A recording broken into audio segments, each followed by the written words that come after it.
رمضان کے اندر یہ بنیاد جو ڈلی ہے بڑی زبردست ہے کہ مختلف مسالک کے لوگ آتے ہیں، اپنی اپنی بات کرتے ہیں، سلیقے کے ساتھ، طریقے کے ساتھ، دلیل کے ساتھ بات کرتے ہیں، اور لوگوں کو یہ سننے کا اور یہ دیکھنے کا موقع ملا کہ ہم بیٹھ سکتے ہیں آپس میں،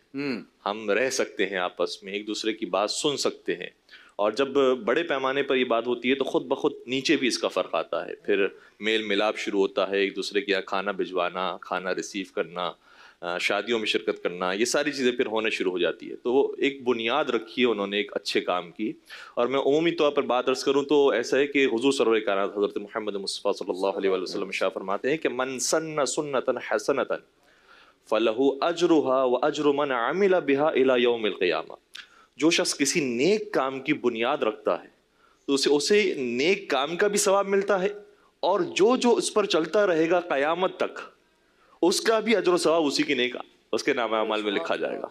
اور اس کی سپورٹ کے اندر ایک آیت بھی موجود ہے، سورہ یاسین کے اندر آیت ہے، ارشاد ہوتا ہے بسم اللہ الرحمن الرحیم انا نحن نحیی الموتى ونکتب ما قدموا وآثارهم وکل شیء احصیناہ فی امام مبین۔ ہم ہیں کہ جو ان کے نام اعمال کو لکھ رہے ہیں، اور اس چیز کو بھی لکھ رہے ہیں کہ جو انہوں نے انجام دے دیے ہیں لیکن اس کے آثار ابھی تک باقی ہیں۔ بالکل، تو چاہے برے آثار ہوں چاہے اچھے آثار ہوں، ہم اس کو لکھ رہے ہیں۔ اگر کسی نے برائی کی بنیاد ڈالی ہے اور اس پر لوگ چل پڑے ہیں تو اس کے بھی آثار اور اس کا بھی جو بھی اس کا مواخذہ ہوگا وہ بھی لکھا جا رہا ہے۔ بالکل، اور اگر کوئی نیک کام کی بنیاد ڈالی ہے تو جو اس کا اجر و ثواب ہے وہ بھی لکھا جا رہا ہے۔ اسی لیے مسجد صرف تعمیر کر دینے کا ثواب نہیں ہے، پھر اس کے بعد جتنے نمازی آ رہے ہیں اس مسجد میں نماز پڑھنے کے لیے اس کا بھی اجر و ثواب ہے۔ کتاب صرف لکھ دینے کا ثواب نہیں ہے، جتنے لوگ پڑھ رہے ہیں، استفادہ کر رہے ہیں،